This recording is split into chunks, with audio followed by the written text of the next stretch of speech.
Well, welcome back, Kelin. How are you once again? I'm doing good once again. How are you? Well, I'm doing good now that I checked to make sure that my microphone is recording. Last week I recorded a session with you and a session with Dan, and didn't realize that my the software I used to record just occasionally decides to not remember what I use as my audio input capture. So had your guys' audio perfect, but I'm just sitting there like blah, blah, blah, blah, blah, just without noise. So we're sort of Uh, doing a review of whatever we went over last week and anything new this week that pops up. But in general, uh, you and me talked about last week how we hadn't necessarily been discovering a lot of new stuff. You've been busy. It's been a while since we've had you on. Um, I don't know if we really need to reiterate anything other beyond. We don't have a ton to recommend, and we'll be getting back on top of it in the coming weeks. But why don't you tell me once again kind of what you've been up to? I don't think you've been on the show for about a month or so. yeah. So I'm currently down in Provo, Utah, Yeah. and I'm performing in a musical called The Principal Wife, or as Yeah. Danny Glover called it, The Principal's Wife. Oh. Yeah, Danny Glover is somehow involved. It's interesting, Yeah. but it's Apparently a he weird. is not too old for this shit. Well, he is. He's definitely getting up there. He's old, Well, so he's yeah, just not too too old for old. some shit. Some stuff he's still Yeah, down for. polygamy. So. Yeah. Yeah. It's a little bit of an odd show, but you know Right. the price is right. So here we are. So if I remember correctly, the music's pretty solid, kind of a weird show. Yeah, Yeah, just like a weird idea that's just been encouraged for too long. So everything is really well done. It's just the original source material is questionable. well, last time I made the off the cuff joke, and I'm gonna wedge it in this time.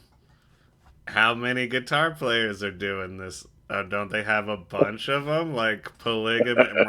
Yeah, it didn't Yeah, work this time. Didn't necessarily work last time either. it I, is a big orchestra, but everybody's solo. Only the strings are doubled up, which is pretty common. yeah, yeah. All right. Yep, I remember. I guess that does. I'm a little more fresh this time. I had some smoked salmon at La Crêperie. Oh yeah, lucky. So have that, some coffee. I'm feeling a little more spry, and it just occurred to me that nobody really likes the sound of polygamy or anything like that. But it is kind of funny that nowadays people talk about like polyamory and like three people in a relationship or whatever, which is essentially kind of the same thing. They just don't put a weird religious culty connotation on it. But Yeah, it's that's where like, yeah, go ahead. that's where the problem is the like the removal of consent when they're Yeah, just like you're born into it. Be like you're gonna when you turn 12, we're gonna marry you off yeah, to a guy with six other wives. That's yeah, like a property exchange. It's not very exactly. respectful or nice.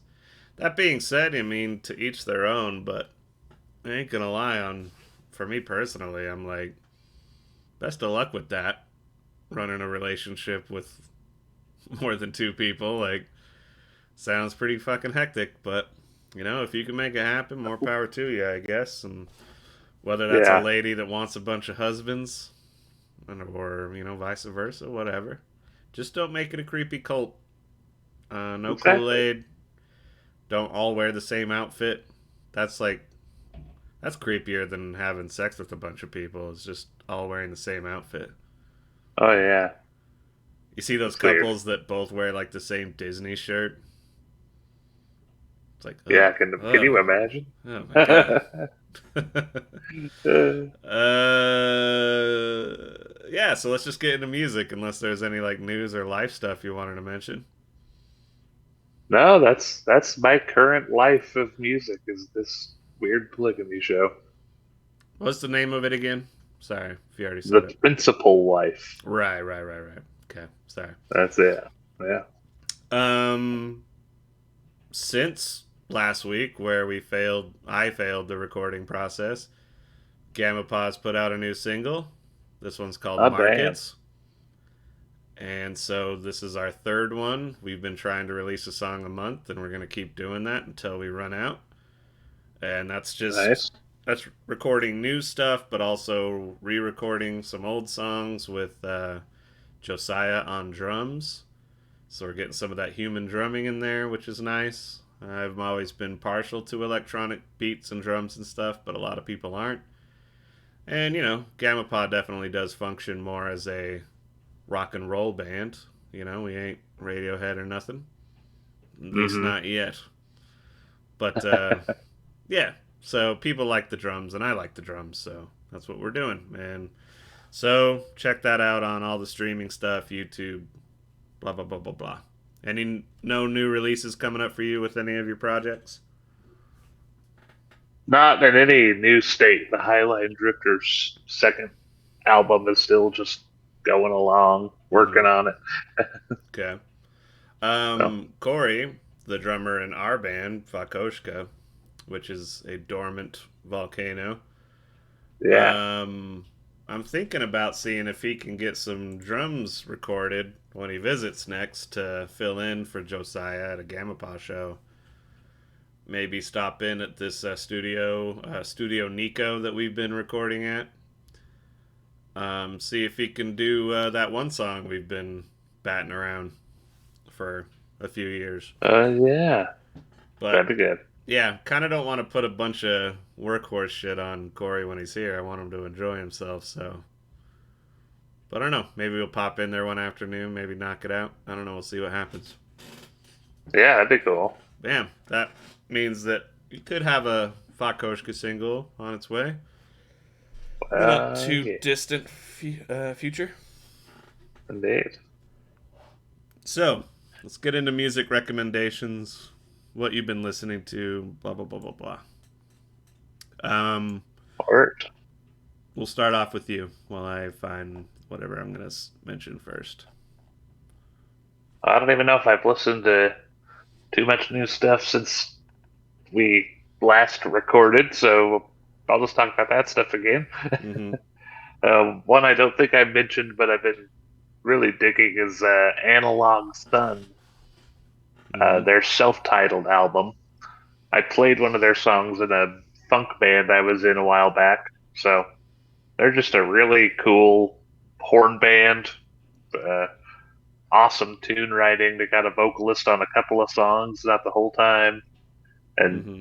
but songs she's on are really good. And yeah, it's some tasty writing. Each song is kind of a cool, different vibe, but it's all it all sounds like them. They've got a cool kind of signature way. I can't exactly haven't picked it out yet, but yeah, they definitely have a whoever's writing all their chart has a cool style. So Would you say it's like more on the note choice or like the timing of stuff or production I really mixture of just the all that? way the way they like the little melodies and stuff, the way they kind of like it kind of seems like it's going to go one way, but it goes a little different way than you expect it. Yeah. So it's kind of like they're taking what your ear wants to hear and taking it in on a little journey.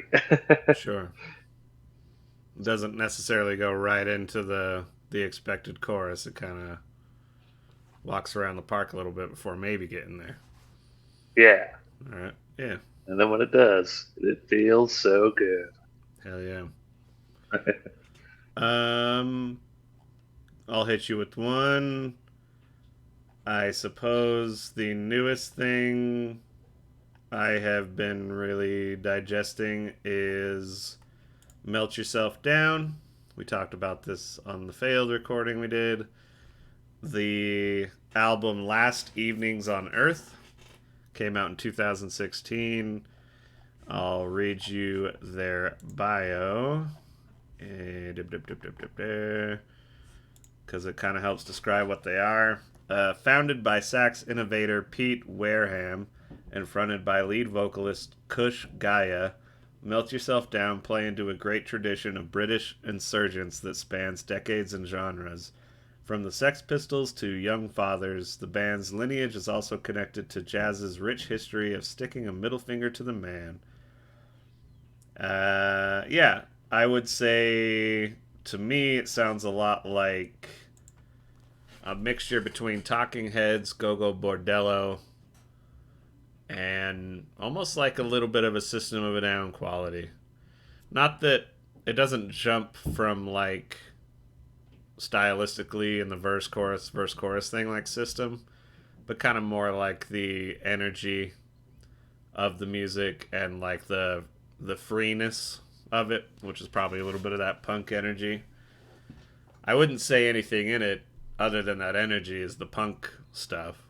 Like it's kind of raw and has that production style to it, but it's pretty much groove and bass, elaborate percussive stuff, and then yeah, saxophone just kind of doing some really cool shit. Since the failed recording, I did notice that I sometimes when I'm getting into a band, I'm like, what's the best album they've released, like according to fans and people. And apparently, this one that really grabbed me, the Last Evenings on Earth, is was at the bottom of the list. So I'm intrigued and ready to listen to their other albums. Um, so I was like, okay, well, these other ones are supposedly better. Well, I'm excited. I think they only got 4 albums out, and the most recent one was in 2022. So yeah, that's a new band discovery I've been real into lately. Nice.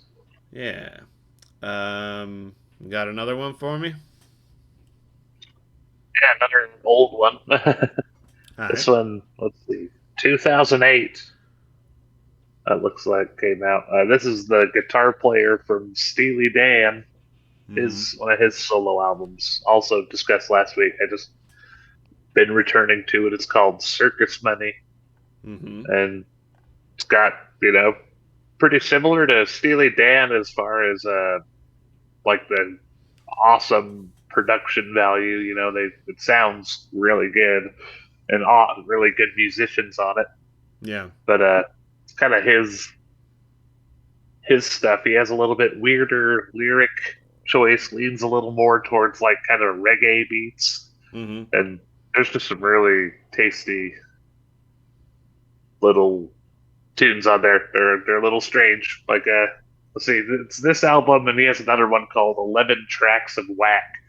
So he's got some interesting tunes that didn't make it to the Steely Dan records. Yeah. So he did them himself, but they're fun. Would you say easier or harder for a general audience to get into compared to Uh, Steely Dan? Given that it's a little more just like lots of reggae beats and stuff, probably a little easier, I would think. But Okay. I guess it depends on how much you like reggae. Sure. Does it do a kind of jammed out dub reggae or kind of more like upbeat Bob Marley ish? It goes kind of moves through different, each song's got a nice different feel. So it Okay. goes through all of them in different speeds and Yeah. instrumentations. I didn't write. I don't remember the one, but there's one that has like one of the tastiest like reggae guitar licks. It's not like a Van Halen guitar lick. It's just this really little simple thing, Yeah, and he just plays it the entire song, and I never stop liking it the whole time. I'm just like, yeah, that's tasty. yeah. All right. Keep that in mind for our like tail end discussion. Gotcha. Um, I guess the other. I'll just go ahead and mention my last two, and we'll just call it good there for this week. Cool. Um, all I got to do is shout out a new single from The Smile, which also similar to the one you just mentioned is just kind of an offshoot of a bigger band, Radiohead. The Smile is Hmm. Tom York, the singer, and Johnny Greenwood, the guitar player from Radiohead. And they had already released an album not too long ago called A Light for Attracting Attention. And they just put out a new song called Bending Hectic, which is 8 minutes long. So, pretty long single. And it's just as good and entertaining as Radiohead to me and the Smile record. But I would say with the Smile, it's reduced in some ways compared to Radiohead and a little more straightforward, a little more raw. And I think that's what's really pulled me in and made me really like it. Even though I really loved the last Radiohead album, A Moon Shaped Pool, that was like really mellow and elaborately produced, a lot of layers and stuff. And so it's great. It's like kind of an epic, operatic, almost cinematic album to put on. Whereas the Smile, there's a little more kind of life and electricity to it. And it's like something to throw on while you're walking around town, but it still has like a mellow sort of jazziness to it as well. Another thing I would recommend from them is not too long ago they put out a live album, and that was live at the Montreux. I never know how to say this word. Montreux Jazz Festival. It's like Yeah. Montreux. Yeah. Yeah. So yeah, they put that out, and it was a pretty great album too. Nice. Well, that's awesome. There's Yeah. been so many good albums with that name. Yeah. Have Live you at the ever been Monk. to that festival, or do you know No, much I about it? haven't. I just know it's just a killer jazz festival. Al Di Meola, I have a DVD of him just solo guitar at it. It's pretty Yeah. wild. Is that down in uh, New Orleans? I'm not sure if it's there. If it's up in Canada, I can't remember. Oh, okay. Yeah, Canada makes sense. Maybe that's like in Quebec or something. Yeah, I don't know. I have to do some research on it. Feel free to write in at thejacobwayneshow@gmail.com if you know the answer, or any other suggestions of live Or if albums you, to check out or from if there. you work for that festival and want Fukushka to play, Want we'll do a Fokoshka to freaky play? jazz set. Oh shit, Yeah. even you solo Kelin. That too. I'm sure you could kill it. But no, that'd be a good way to bring back Fakoshka. I mean, nothing. Live at a classic jazz festival. Yeah, like nothing against Cache Valley or anything, but I kind of want the next time we do a Fakoshka show to have it be a little special. Not in an intimate, oh, this is where we started the band kind of way, but like something a little bigger, you know? Oh yeah, we got Um, the years. yeah. Got the touch. Got the fire. And then I Oh just got a shout out real quick. Electronicos Fantasticos. yeah, You gotta look them up on YouTube. It's a Japanese collective of people that make music with barcode scanners and TV static and electric fans and whatever they're doing to pick up that electrical signal and play all that stuff and process it. It's wonderful stuff. It's kind of like organic live techno in a way. They finally put out a EP on Spotify, which I've been waiting for years. So if you really want to digest a bunch of it, look it up on YouTube. But you now have a 3 song EP that you can check out, and I want you all to listen to it so they'll put out more stuff. And that is Electromagnetic Matsuri Bayashi in Neo Tokyo. It's the name of the EP. If you can't remember that, Hell yeah. Electronicos Fantasticos. All caps. Yep. With an exclamation point. Should Yeah, pop up without that though. it did for Uh, me. yeah. When we'll do a real quick rest in peace to an artist neither Kelin or I know that well, or are really at all. But I did start researching it a little bit when I heard she passed away, thanks to Portishead, Jane Birkin. I need to get back into it. I've been listening to the album Rendezvous, but there's a dash between the Z and the V, so Rendezvous. And she's a, like, apparently pretty influential French actress, musician, fashionista. So, yeah, just kind of been drinking that in. Did you ever listen to Francois Hardy? Hope I'm saying that right. I think so. No. Really mellow, sexy, jazzy French singer. It reminds me of that a little bit. There's also this French singer, April March, that I really like. So there's something about that really smoothed out, um, jazzy, slinky, sexy vibe that if it's in French, I love it. I don't know what it is about it, but I mean, maybe that's a universal thing a little bit. You got some good tunage. Oh, and the other night I was on my walk and I had a headache coming on. So I just looked up on a whim, like, Headache Be Gone in Spotify. I'm just waiting to see what comes up. You know, you get those binaural beats or whatever. But there was this playlist called Headaches Be Gone. So I looked at that, and there was some Japanese, like, mellow jazz stuff on there, which Uh is really huh. nice. So if you want to look up the whole playlist, um, it's all really pretty great stuff. But one person I discovered from this playlist is Liana Flores. Have you ever heard of her? Uh Really smooth, nice, jazzy stuff. And I'll send you a couple songs that I really dug of hers. One was Rises the Moon. That's not like a standard or anything, is it? No, I don't think so.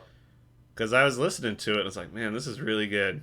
And it's like, you know, when you hear something good enough and if it is like sort of in that jazzy style, you're like, is this just one that a lot of people do, or did she actually do this herself? Like, I don't really know, but that one's really tasty. And then another one just called Sign.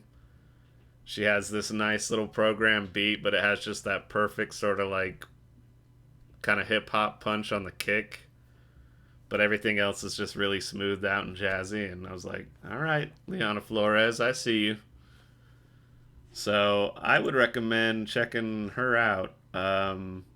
She doesn't have much out. Sign is her newest single. That was 2020. And then did 2 EPs. So, yeah. With that, Nice. we don't got a lot of time left because you got to get going. Let's reiterate a conversation we had last time and just see if we can be nice and succinct with it. Obviously, when we do this music section, we're recommending stuff that we're into and try to be on a positive note with a Uh lot of huh. it. And so, 2 albums that are pretty big that came out that people might expect us to talk about are Queens of the Stone Age, their new album, or King Gizzard and the Lizard Wizard, their new album. Yeah. I don't think either one of us are that into those bands. Would you agree? Yeah, I'd agree with that. Now, I think the thing I just wanted to discuss there, which I just find kind of interesting, is it's like I've tried multiple times to wrap my head around the King Gizzard thing and why they're blowing up as much as they are and everybody really loves them. And I certainly have moments of it where I think I get what it is. But I remember talking to you about it a little bit, and I know one facet of what people love about them is their workhorses. They're always putting out something new. Each album is like kind of like messing around with a new genre or a new theme, something like that. And I definitely respect that and like that. That being Hmm. said, it's not like too wildly different or that crazy experimental to me. And that's not a dig or anything at them. It's just sometimes when I'm discussing them with people, they're like, that song blew my mind. And I'll kind of be like, oh, well, all right. Just kind of came across like a long jam out session or something, or like Yeah. pretty straightforward rock and roll. And I almost wondered if it's like, I remember when you and I used to work at Pizza Plus back in the day, Smithfield, Utah, Um. 2005 to about 2008. Like, you were always Mhm. bringing in like wild, crazy stuff because I was playing wild, crazy stuff in the restaurant. And It's like even you then, like this. yeah, like even then, you and me, you'd be like, unexpect, like, check this out. Like, isn't it the craziest cool stuff? And I'm like, nah. And so, like, there's a little bit of that, like, cantankerous, like, if somebody shows you something, it's like, I don't know what it is. It's just like, okay, maybe I'll check it out. I don't know. Maybe I will, maybe I won't. But then also, it is such a fine line with crazy experimental stuff. Like, I guess that's sort of part of it is if you're doing this artistic thing that stretches and like it's only going to appeal to a certain amount of people. Whereas if you write Love Fool like the Cardigans did, just about everybody's going to love that song because it's like kind of poppy and perfectly constructed. Yeah. And so I don't know, I was kind of thinking about it, and so we listened to a lot of crazy, weird, abrasive stuff like Unexpect, Devin Townsend, Frank Zappa, Sleepy Time Gorilla Museum. Diablo So Swing yeah, Orchestra. Diablo Swing Orchestra, and so it's just not that weird. Like King Gizzard is Yeah. like pretty cool, straightforward Australian band, and I would say that part of what doesn't totally appeal to me is they. I don't know if it's like a scale. You might be able to help me with this in music theory kind of thing. Uh huh. They'll be like da ba da ba da sa da ba da ba sa ba da da da sa ba da ba sa ba da da ba sa ba ba sa. It's like this rising thing, Uh huh. and they'll mess with that, and that helps them do odd meters. So it's like 1, 2, 3, 4, 5, 1, 2, 3, 4, 5, or you go 1, 2, 3, 4, 5, 6, 7, and 1, 2, 3, 4, 5, 6, 7, Uh and they'll huh. just fit in their lyrics there, and they'll sing along with the notes they're playing, which you've always talked about. You don't really like it when the vocals follow the thing. I'm a little Yeah. more forgiving of it, I guess. I wouldn't say I'm into it, uh, but yeah, there's a couple songs like that, and not to like once again, I'm like not giving them that much shit. People that love them might be like, "Fuck you, man," but there's this other song, "Rattlesnake," where they just say "rattlesnake" over and over and over again. Oh no. And it's like Yeah. rattlesnake, rattlesnake, rattlesnake, rattlesnake, and I'm like, this is the crazy, wild, experimental thing that blew your mind. This is. Like, Yeah. and it's not just that song. I've heard stuff from them. I'm like, wow, what is this? And they're like, oh, it's King Gizzard. I'm like, oh, okay, shit. They even did a record that was like embracing thrash metal, and the guy kind of has this goofy like amateur Metallica sounding voice when he gets in that zone. Yeah. But I kind of dug it. And but Nice. then I would like kind of turn it on around other King Gizzard fans. I'm like, this one's pretty good, right? It's one of the, and they're like, it's one of my least favorite ones. I'm like, Yep. all right.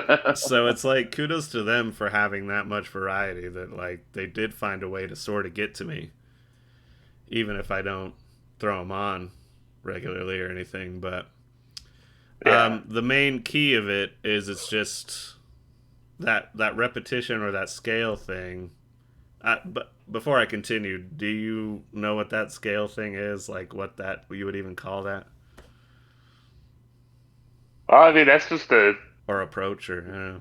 yeah, that's just an approach, I'd say. The writing, just using a scale and slowly moving up in the octave, but keeping the same scale and adding, you know, different parts for like the rhythm and different meters, like you said. That makes sense. But Yeah, yeah, I feel like kind of maybe what's happening is I don't know why the boiling frog analogy is coming, but we've been in the hottest water of crazy music there is. We are well cooked, and so yeah, anybody who hasn't listened to Unexpect or whatever yeah. listens to King Gizzard like, "Oh, this is pretty out there. This is pretty experimental, weird." And you're like, Yeah. "Eh."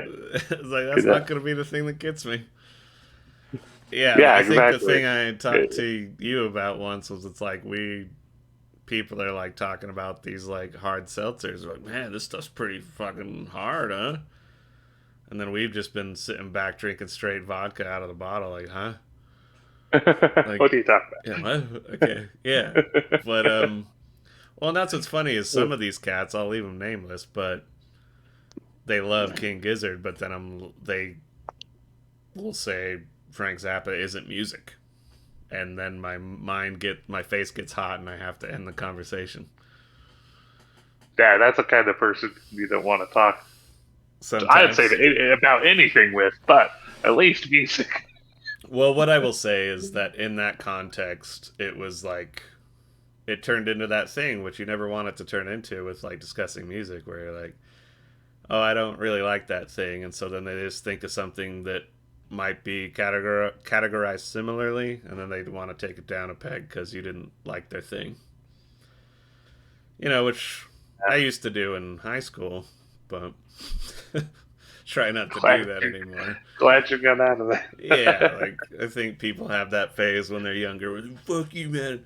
This is the best shit ever, best band ever, like whatever, instead of being analytical about it, because it is all subjective at the end of the day.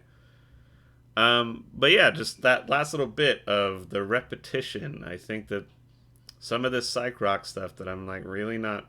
Part of what I don't like about it is a fad.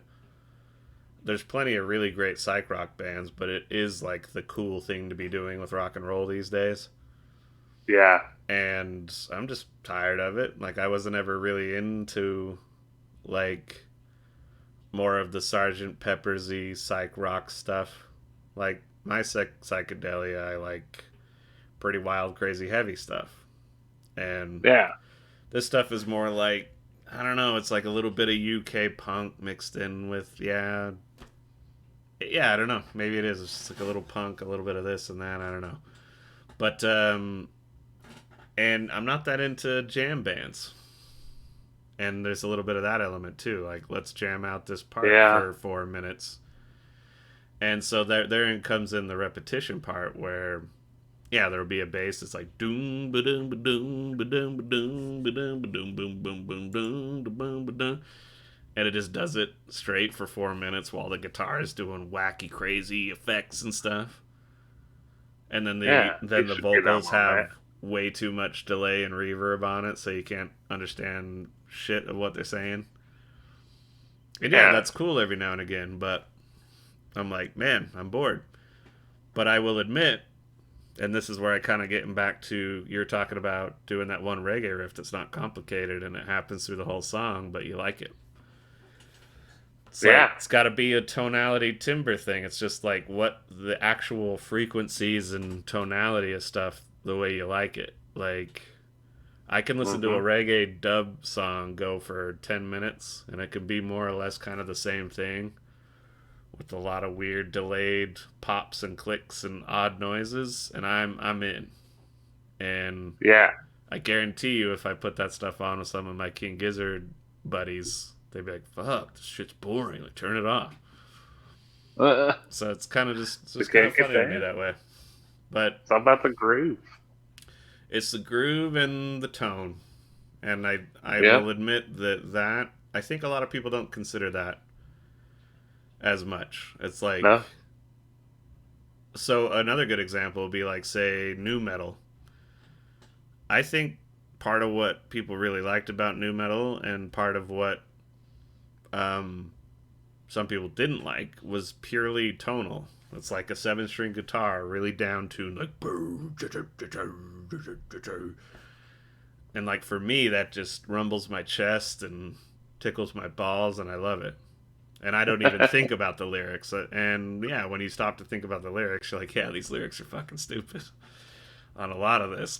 I But was just here for the burp ding. yeah, the boom, ding, ding, ding. Yeah, that's what I wanted. And so, yeah, I guess, I don't know. This is a conversation. You got to get going, but feel free to write in at the Jacob Wayne Show at gmail.com. Give us your opinion on this.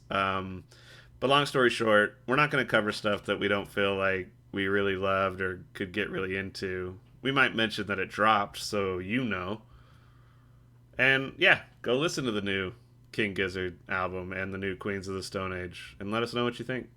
Um, And you can send us like you like it. And yeah, part of yeah, my question is, what are you listening to it on? That's what I want to know too. yeah, yeah. It's a good point. Right, straight from your cell phone, earplugs, nice headset, nice So yeah, I got speakers. those. Yeah, I got those fancy speakers, and I realized I was like, oh shit, I've been giving some stuff a pass. It's maybe not like as good once you listen to it. Like throw it on in the car. I'm like, yeah, this is okay. Well, and Sounds amazing on the speakers. well, and I mean, man, mixing. I'll have to hear some Gamma Paw on those speakers of yours, because part of Oh yeah, mixing your songs, you got to go listen to it on the phone, in the car, different earplugs, on your computer yep. speakers, and it's like, man, sometimes, like, I'll talk about one band, Pantera. I love that band, but they hurt my fucking ears with earbuds. It's like, ow, like, fuck, like the Oh high end is yeah, just brutal, but in nice speakers, powerful. It's great shit. indeed. Um, Interesting. but yeah, send in any new stuff coming out that's about to come out, stuff that came out that you recommend. Write us at the Jacob Wayne Show at gmail.com or fakoshka at gmail.com. Well, And we'll give it a try. And we'll be we will. nice. If it doesn't appeal to us, we won't talk about it, and now you know. But um, I would say if you like psych rock, good old rock and roll, go listen to those new albums from Queens of the Stone Age and King Gizzard. They're not bad. I think they don't quite appeal to Kelin and I so much. Yeah, we're here to stretch your musical mind. Yeah, yeah. So anyway, with that, good recording. We captured it this time, and Nice. I'll talk to you next time. See you later. Bye bye. Oh, hey, how's it going? We're gonna do the movie section solo today because Dan is doing some family stuff. We would have had an episode last week, as I think I went over with the music section with Kelin.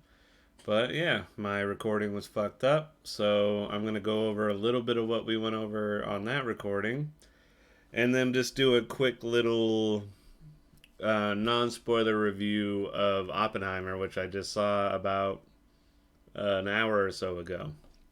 Well, it finished an hour or so ago. And we'll get into more of a spoiler review once Dan's seen it. For now, let's get into the Letterboxd reviews, and we'll just go over quickly the movies we've been watching over the last couple of weeks. The first of which is Teenage Mutant Ninja Turtles, the original, 1990. I give it 5 stars out of 5, and I love it. I like it. I want more of it. It is kind of the perfect superhero movie to me, and I know I'm looking at it through nostalgic glasses, but I defy you to tell me why it isn't 5 stars.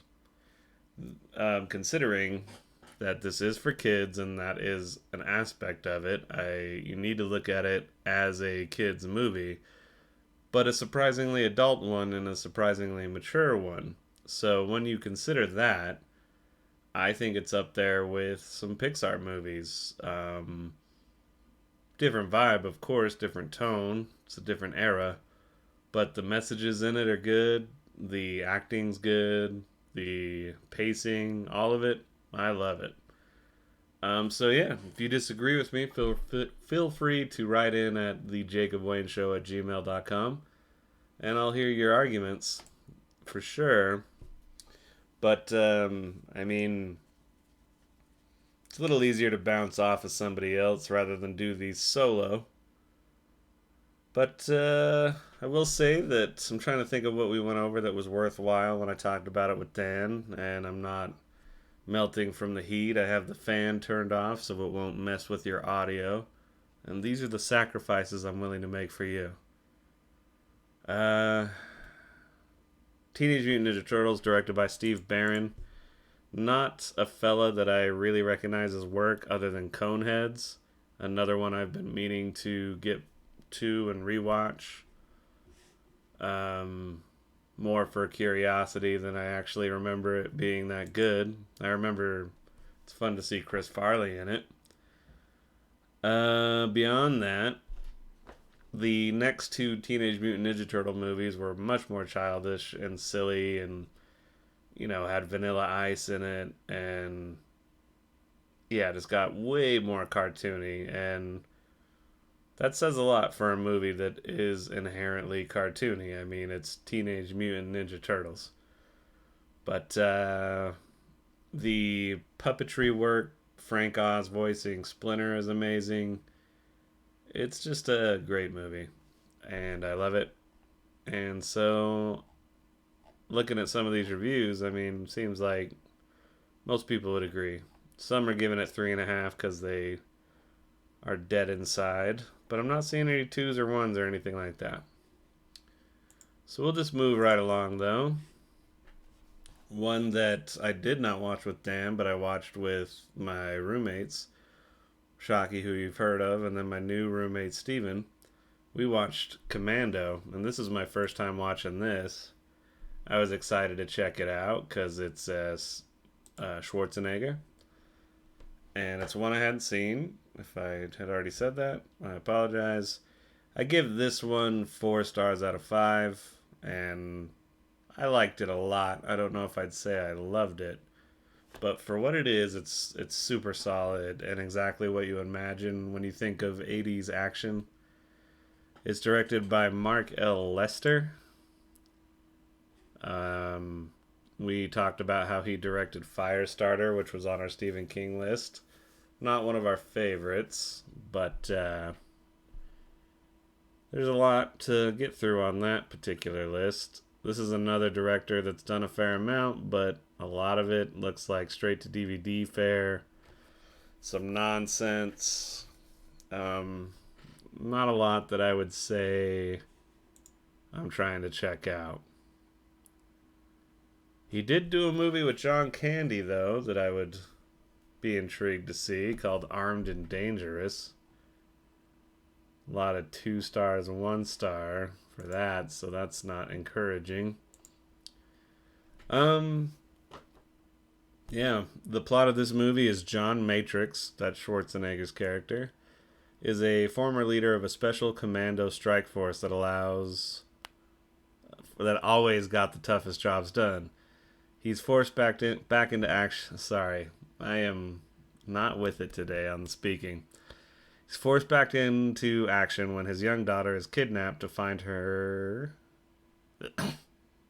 Oh my god. Apologies all around. Not to make excuses, but my monitor situation has changed. You might see that I'm like looking up a little bit. and it's hot as fuck. And I just walked home in almost 100-degree weather from the theater, so I'm a little out of it.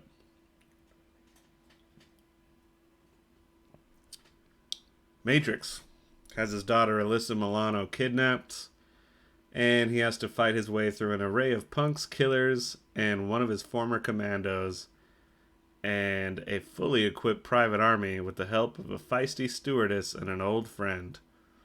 This is a really long plot synopsis. Long story short, it's Taken before Taken.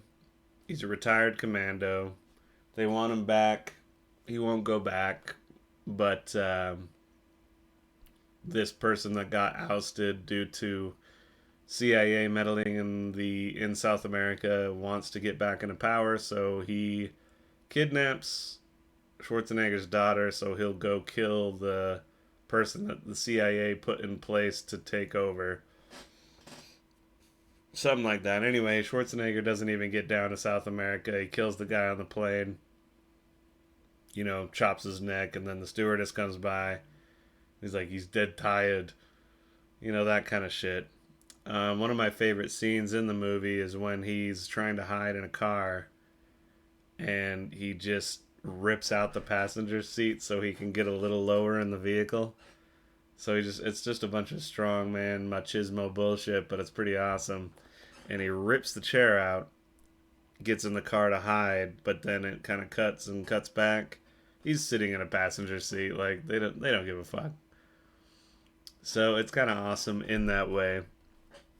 The final showdown with the bad guy, I'm not gonna bother even seeing who played him because I wouldn't say it was that memorable. It's pretty bad, but in an awesome way. The fight at the end is pretty great. Um, he throws a pipe through him, and steam's coming out of it. He's like, "Why don't you let off some steam? It'll cool off," or something like that. Anyway, it was an awesome movie. I'm starting to feel that I'm gonna be pretty quick on this recording. I can already feel it. The next movie that isn't on our Stephen King list was Pass Through, a Neil Breen movie. I believe I've talked about Neil Breen before. We watched Twisted Pair. This is the type of movie where it's written by and directed by, starring an egomaniac like The Room, or an array of other so bad they're kind of great shitty movies. The Neil Breen movies are very particular and very specific, and I would highly recommend watching at least one with a group of friends and doing a drinking game. And I could elaborate more on this film, but I think the less you know, the better, other than this drinking game. And I think it'll tell you just about everything you need to know. This is a Neil Breen drinking game, so it applies to any of his movies, not just Pass Through or Twisted Pair. I'm going to read this to you. You should drink every time there's nudity, blood, death. Nudity and death are universal rules for us in our group. Blood, not so much. Maybe like a severed limb. So that's pretty standard. Neil Breen throws something. That's fun. Unexplained magical bullshit. Mm-hmm. Uncomfortable women. Neil disappears. He does that a lot, like he'll just vanish. Not like a Batman thing, like he'll slowly fade away. Sex god Breen. Vague job descriptions. Hacking or mention of hacking. Computer hacking. Stock footage used in the film. Repeated scene from earlier in the film or from another film. Drink anytime you see laptops or something to do with laptops. That goddamn red car that is in multiple films. I didn't notice one in Pass Through, so some of these aren't in everything. The phrase, "Who am I?" or "What am I?" is uttered. A character repeats someone else's line verbatim. Any variations of the word corrupt are spoken. That goddamn skull that's in multiple films. Another thing that I don't think showed up in Pass Through. Unnecessary shots of people's feet, lower legs. There was a lot of that in Twisted Pair. Whenever Neil or someone else calls Breen a genius. And last but not least, an inanimate object moves of its own accord. So now you got a taste of what Neil Breen films can give you. There's usually always like some epic speech he gives about the corruption of man. You're all corrupt. I'm like, as you can tell when I do his voice, highly impassioned. I gave Pass Through half a star, and I kind of loved it. Buddies that made watch this, not so much. They have they have a hard time getting through it. With that, let's get into The Warriors, the classic from 1979, directed by Walter Hill. Let's take a look at what else he's directed. He's done a lot of good stuff. 48 Hours, Red Heat, another Schwarzenegger movie. Streets of Fire I'd like to check out. I think I've heard of that, but don't know much about it. Oh, Stallone and Bullet to the Head. Undisputed with Wesley Snipes in 2002. And so yeah, there's a couple things in here I'd like to check out. Last Man Standing with Bruce Willis. So he's worked with a lot of the action stars. That's intriguing. Yeah, The Warriors. This is the classic. The line like Warriors, come out and play. Um, I went into this thinking it was just gonna be sort of like West Side Story, a bunch of gangs kind of fighting. I didn't realize it was kind of sort of a futuristic New York, almost like Rollerball or Escape from New York. It's like future dystopia, but you know they don't have a lot of. It's almost like future dystopia in the way of Clockwork Orange. Obviously not made by Kubrick, so it doesn't have that extra level of it, or like social commentary as much. It's a lot more Tarantino in a way. The lady who is like the radio DJ keeps you up to date on everything that's happening. Um, you might recognize the lady on. They just show her mouth, and when we watched it, I was like, "That's a recognizable mouth," and it is the actress who, once again, I've forgotten the name. Let's see if I could even. Yeah, Lynn Thigpen. Yep. She played the president in Bicentennial Man. She's in Tootsie. I think she's in Scrooged, maybe. Maybe not Scrooged. Shows up in Streets of Fire. If you saw her, you'd probably recognize her. It's a very recognizable face and actress. You just you don't see her as much. I wonder if she's still around. Anyway, Lynn Thigpen. She does a great job, and it's a very iconic shot because it's like right up on the mouth and it's on the microphone. And she's like, "The Warriors are making their way through the town. Can you dig it? We're gonna have to fucking blah blah blah blah blah blah." And it's like it reminds me of stuff I've seen in Tarantino films and other stuff that's like ripped it off. The main bad guy. Um, hmm. See if we can find who that is. Yeah, main bad guy in the Warrior. I'm not gonna try to find the name right now. Could have played the Joker if they did like a gritty Batman and like '70s Batman back then. He would have been an amazing Joker. He's actually very unhinged and like kind of coked out in this movie, but it really works. Um, yeah, I can definitely see why it's a classic. I gave it 5 out of 5 stars, and I liked it a lot. Little bit underneath, loved it, but I can recognize cultural impact for sure. Um, Dungeons and Dragons: Honor Among Thieves. This is a new one that we watched. It was finally up on streaming. I gave it 4 stars out of 5. I enjoyed it a lot more than I thought I would. I don't know if I'll ever want to come back and watch it again because it's very Marvel. Yeah, it's very Marvel in its structure. And I mean that as a compliment, actually, like for how good it is. They kind of did the Guardians of the Galaxy thing, like so it's on the good end of Marvel, but it's still that. It's very jokey, quippy. They joke as if it's modern day. They don't joke like in kind of a, I don't know what you would even call it, like fantasy sort of style. Um, Really great acting. I mean, they're very charming. Their charisma's all turned up. Chris Pine carries the movie on his back with a little help with Michelle Rodriguez and Hugh Grant. Everybody else is fine.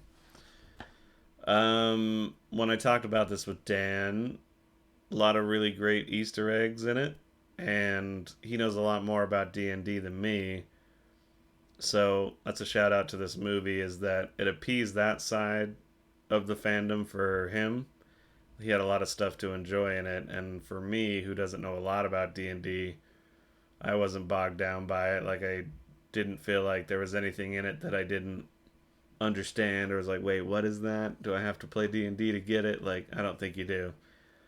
As I was reading up on it, they were talking about trying to use Princess Bride and Indiana Jones as influences, and you can feel that in the movie. And one thing we talked about, sort of ad nauseum, while watching and then during our last recording that failed, was that it's just over long. And it's, yeah, I don't know. It doesn't, it's oddly entertaining the whole time, but yet it still feels like it drags on too long. I was with it. I wasn't getting bored, but I kept checking what time it was in it, which I guess is a about to be bored. So yeah, I was maybe about to be bored halfway through and then till the end. And I kept checking how much more time do we got? Okay. Like I was into it, but did sort of drag on too long for my liking. I think it could have been tighter. Lost a couple action set pieces and it would have been better. But yeah, another thing that they're going to try to turn into an expanded universe, and this is one where I feel like it works. I can see, yeah, I would come back to this and check out different versions and different iterations, and I could see it not getting dull. Um, but yeah, it does have some of the concern there because it is Marvelly already from the get go, and I've definitely hit Marvel fatigue. I think I held on a lot longer than a lot of people. I'm not going to say most people, but about, I think Miss Marvel is where I started slipping. The TV show, watch the new Ant Man. I don't give a fuck about Secret Invasion. Maybe it was what was it? See, I mean, I just don't even give a shit. It was Moon Knight. That's where I finally hit my wall. I think I was like, I don't know if I give a fuck about this. I finished it. I finished Ant Man. Um, Watched that Black Panther sequel. Meh. I don't know. Maybe I just less is more. Give it a little bit of a break, a little more time in between things. Maybe I'll come back. But I think that they've maybe fundamentally ruined the universe. There's too much shit going on. It's always world-ending events, and when it's always that, there's no stakes. You know it's not gonna. They're not gonna end the world, and it's always jokey and quippy and non-serious. So there's that as well. Um, Sorry that my Dungeons and Dragons review turned into a Marvel criticism, but that is what Dungeons and Dragons Honor Among Thieves is. It's just more of that Hollywood trying to build expanded universes. Uh, Two more movies, and one I'm debating about whether I'm going to talk about it. Samurai Cop, another so bad it's good movie. Half a star, loved it. Perfect, terrible, low budget, ambitious director, not enough money, know how, or knowledge to pull it off, so it ends up being like a trash masterpiece. Um, it's totally like coming out on the heels of Lethal Weapon and trying to duplicate that to like just terrible effects. The plot is when Japanese organized crime embeds itself within LA, the police turn to one man to take down the deadly Yakuza, Joe Marshall, aka the Samurai. With his fearless swagger and rock hard jaw, the samurai tears a two fisted hole through the mob and doesn't stop until the job is done. That's a great write up. Um, Another one of those. Watch it with a group of friends. Play the drinking game. Shockey got real fucking sick of it, and it's always interesting to see which terrible bad movies we end up loving or hating or wanting to turn off. I think when the director is truly inept or like it's fever dreamish, that's when I get really excited and I'm happy. And then everybody else is like, eh. But then when we watch DComs, Disney comedies, then they're a little more into them. I like them, but the corniness, I'm like, not as like thrilled by the terribleness. And we might even have somebody in the friend group that thinks that they're actually good movies, which is another thing. Um, Samurai Cop, it is what it is. It's in the name. I think you know what you're getting, especially with the Lethal Weapon rip-off thing. So just throw it on sometime. You can find it pretty easily. Tubi, I think, is where we watched that. Now, do I get into Oppenheimer? I don't think so. I think I still have to let it congeal in my brain, but I'll give you a very snap, quick review. And then when Dan sees it, we'll break it down and do a spoiler review. This is the best Nolan I've seen in a while. The last Nolan I really liked was Dark Knight Rises. Clunky into the Dark Knight trilogy, but still one I really like.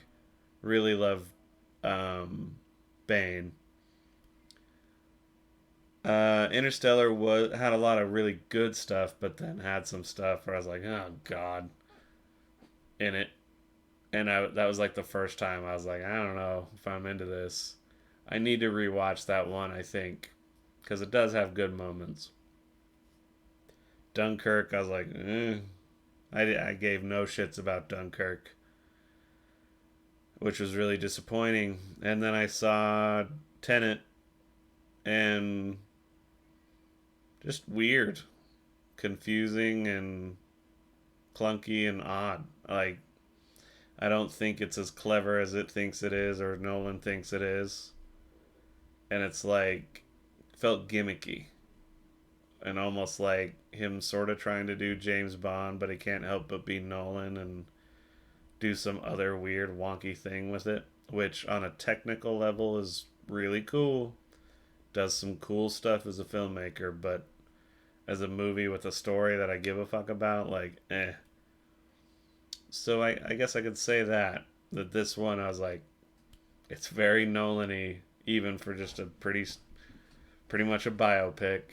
It is not a linear story, another Nolan trope, but I was really into this one, and it's right now sitting at 4.5 stars. but that I could either go down to 4 or maybe even go up to 5. I have to maybe see it again or think about it, but I really enjoyed it. Thought it was a really good movie and thought it was pretty depressing. So be ready for that. And the only other thing I will say is it's I don't think you need to go to the theater to get the full impact of it. I found, let's just say that there's moments where people are like, "Oh, that's the thing you need to see in a big theater on a big screen." I don't think so. I actually think you could have, and it's weird because it's like go to the movies and go to the theater and see things like that because it is awesome. And I was really happy to get back into the theater to see this. That being said, um, the way the plot functions and for how long it is, I think this would be better and maybe even have a better impact if it was something that you just watched at home on your couch, like streaming. Because I feel like I'm already getting a little more into it than I thought I would want to, but I will say that the third act, it does like it loses its momentum. It has a great momentum and builds. Then it hits that third act and it's like, "Oh, it's going to start being this now?" And then it starts to build back up there. It like builds up some more momentum. And then I think it ends on a pretty strong note. But yeah, that third act I think would be valued more because I really did find it fascinating and intriguing and it had me percolated, but not for a theater setting. I could almost feel the audience be like, "Oh, the moment thing happened and then now this, okay." Like everybody knew it was good, but it was like I don't know if you and like the structural thing he's doing, you can see what he's doing with it and it is good. It's just it makes you kind of ponder like is there a more efficient way to do that? Would it have worked if it was just more linear? Or you just rearrange the build? Like I don't know. It is actually almost like a film I'd like to see recut or like just scenes moved around different. Use everything that's in the movie, but just rearrange it, and if it see if it would work better. But I don't know. It's a great movie, and I like the way it's arranged. Just theater experience. I don't know if you need it. Maybe it's more appreciated in streaming or multiple viewings. I read one review that somebody was saying that this kind of reminded them of Oliver Stone, like political type movie, and I thought Oliver Stone a couple times while I was watching this. I don't know if it was because it would cut to black and white and then back, and then there's like some weird artsy, stylistic, almost surreal choices with depicting certain things. But we'll talk about it more once Dan's seen it, and we'll break it down in a spoiler review. I guess that's my non spoiler quick review. So, with that, my throat's a little sore. I'm hot. I need to turn the fan on. I hope you enjoyed this episode and be excited to have Dan back to hear his thoughts on Oppenheimer once he sees it. But for now, I'm going to stop recording and say ta-ta! Thank you for listening to The Jacob Wayne Show. If you would like to contact us, please write us at fakoshka@gmail.com. That is FAKOSHKA@gmail.com. You can find us on Spotify, iTunes, and YouTube. Simply search The Jacob Wayne Show and it should pop right up. Make sure you like and subscribe and leave a review and share this podcast with your friends. Please write us. It helps add content to the show and makes the show even better for you, the listener. Thanks for tuning in.